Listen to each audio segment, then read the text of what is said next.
Psychomind présente les 7 choses qu'il vaut mieux garder privées. Avant d'entrer dans le vif du sujet, nous vous invitons à vous abonner, cliquez sur la cloche d'abonnement pour ne rien rater de nos futures vidéos, cliquez sur le bouton j'aime si vous appréciez la vidéo puis partagez la vidéo. Bien qu'il y ait évidemment une grande différence entre dialoguer sur des choses d'intérêt général et dialoguer sur des sujets qui vous concernent, certaines choses dans la vie méritent d'être gardées en secret. Et même si tout le monde n'a pas la capacité de garder les choses sous contrôle, ceux qui le font sont généralement considérés comme étant plus dignes de confiance et bien éduqués. Quand tu dévoiles tes choses ou celles des autres, cela met souvent les gens mal à l'aise. Partager trop de choses peut conduire à la maladresse ou à l'envie, et cela peut même conduire à la jalousie. Donc si vous voulez éviter de tels pièges, dans la plupart des cas, il est préférable de garder les éléments suivants privés. Premièrement, vos finances personnelles. Nous vivons dans un monde truffé de jalousie et de méchanceté, alors il faut vous abstenir de divulguer votre richesse financière lors des réunions entre amis ou collègues. Cela évitera à la presse ou alors aux mauvaises langues d'épiloguer sur votre vie. Cela évitera même que des gens fouillent dans votre vie passée. Il ne faut non plus interroger les autres sur leur richesse financière, c'est impoli et déplacé. Vu la méchanceté de ce monde, des gens peuvent vous tuer à cause de votre richesse. C'est pour cette raison que vous voyez les riches de ce monde se faire payer les services des sociétés de sécurité afin d'assurer leur protection. Avec l'épiphénomène d'empoisonnement que nous connaissons dans nos cités, il vaut mieux rester muet sur des questions ayant trait à votre richesse. Numéro 2. Les détails de votre vie amoureuse. Les détails intimes de votre relation amoureuse sont mieux gardés entre vous et votre partenaire, que vous soyez de bons termes ou de mauvais termes, veuillez garder votre vie de couple secret. Ce n'est pas bien d'avoir des conversations qui concernent votre couple avec d'autres personnes. Non seulement ça donne aux gens un visuel de ce qui se passe dans votre couple, mais cela génère également une gêne entre vous et les autres. De plus, cela donne l'opportunité aux autres de prophétiser négativement sur votre couple. Si quelque chose semble sortir de l'ordinaire, c'est toujours mieux de demander à votre médecin ou à un sexologue, au lieu de discuter de vos détails intimes avec tous ceux à qui vous parlez. Numéro 3. Vos projets futurs. Dans certaines situations, être ouvert envers des gens peut laisser croire à une forme d'honnêteté, mais ce n'est pas toujours dans votre intérêt. Si vous envisagez de quitter votre entreprise pour une meilleure offre, alors faites-le d'abord puis informez les autres quand vous avez déjà signé avec la nouvelle entreprise. Que ce soit pour un voyage, un mariage, un business, il est préférable de ne pas dévoiler vos projets d'avenir. Si vous en êtes au premier stade de quelque chose, gardez-le pour vous pendant que les choses s'arrangent. Cela permettra d'éviter les commérages inutiles car il y a des gens qui aiment faire des montages à partir de petites informations. Laissez les gens voir votre vie se dérouler sans que vous ne les en informiez de chaque développement.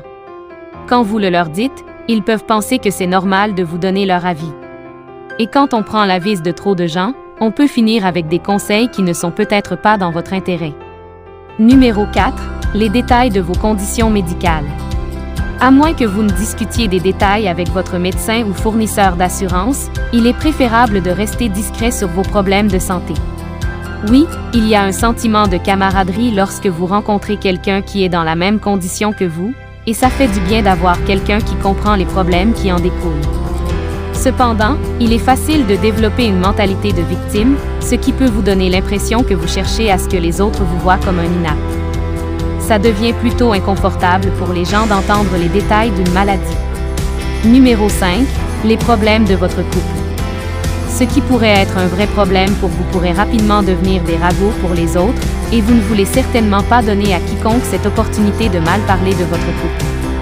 Aucune relation n'est parfaite, alors gardez vos différends de couple en privé loin du regard des autres. Il peut arriver que vous vous disputez soit avec votre partenaire, soit avec vos parents, et les amitiés aussi peuvent passer par des moments difficiles, mais vous devriez faire attention à ce que vous dites quand vous êtes vulnérable parce que vous pouvez finir par divulguer des informations confidentielles qui pourraient vous porter préjudice. Numéro 6. Quelque chose de confidentiel. Il est primordial de garder privée la confidence qu'un ami vous a faite.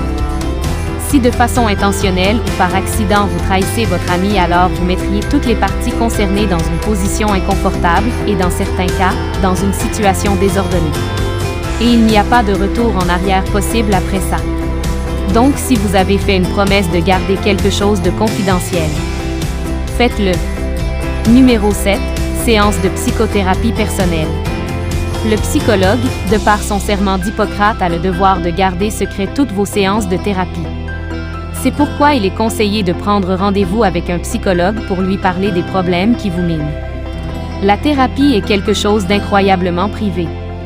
Vous avez donc le droit de porter plainte à votre psychologue qui divulgue vos informations à tout le monde.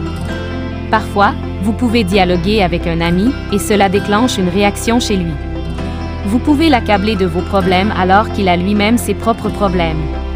En plus d'agir ainsi, c'est non seulement impoli, mais aussi égoïste.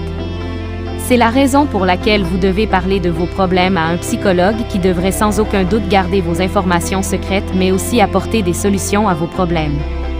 S'il s'agit des questions de maladies telles que les crises épileptiques ou alors l'asthme, il est bien de signaler cette maladie à tout votre entourage. En cas de crise, ils pourront vous porter secours. Ne restez pas silencieux dans une situation où votre santé ou bien votre sécurité pourrait être en danger. Dans certains cas, obtenir la bonne aide dans le soutien affectueux des amis et de la famille est bien plus important que de garder les choses privées. Si vous avez apprécié cette vidéo, cliquez sur le bouton j'aime et partagez-la avec vos amis. Abonnez-vous et cliquez sur la cloche d'abonnement pour ne rien rater. N'oubliez pas non plus de consulter nos autres vidéos. Merci de regarder.